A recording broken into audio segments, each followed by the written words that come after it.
మీ business ఏదైనా మీ ఊర్లో promotion చేయాలంటే అది సుమన్ టీవీతోనే సాధ్యం. ఇప్పుడే సంప్రదించండి. నీతి నిజాయితీకి నిబద్ధతకు మరి లోబడి ఓటును వినియోగించుకోవాలని ప్రతి ఒక్కరికి మీరు కూడా ఒక అవగాహన సూచిగా మీరు తెలియజేయాలని చెప్పేసి మరి మిమ్మల్ని కోరుకుంటా ఉన్నాను.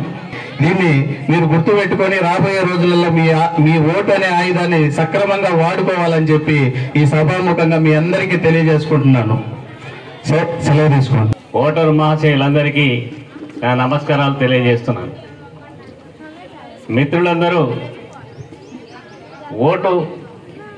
ఓటు యొక్క విలువను గురించి, ఓటు అనేది ఒక ఆయుధం లాంటిదని, ఆ ఓటు ప్రధానమంత్రులు కానీ ముఖ్యమంత్రులు కానీ ఇక్కడ అధికారం చలాయించే ఎవరినైనా పైకి తీసుకుపోగలరు, కిందికి దించేయగలరు. మన ఎర్రగొండపాలెం నియోజకవర్గంలో పుట్టడం మన అదృష్టంగా నేను భావిస్తున్నాను.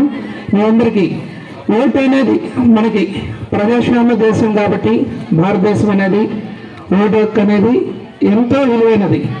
అది మన తలరాతని మార్చేస్తుంది.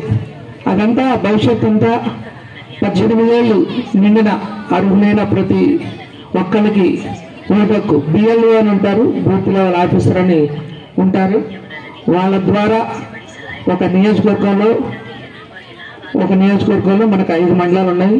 మన ఎర్రగొండపాలెం నియోజకవర్గంలో దానిలో ఎర్రగొండపాలెం ప్రధాన కేంద్రం. దీనిలో భాగంగా ప్రతి పోలింగ్ బూత్కి ఓటర్లు మినిమం 800 నుంచి 1000-1200 దాకా ఓటర్స్ ఉంటారు.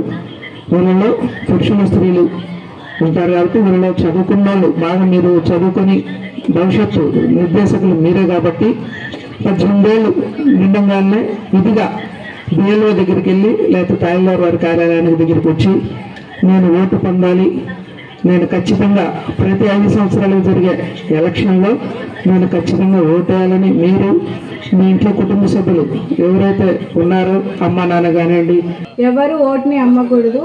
Vote for today for better tomorrow.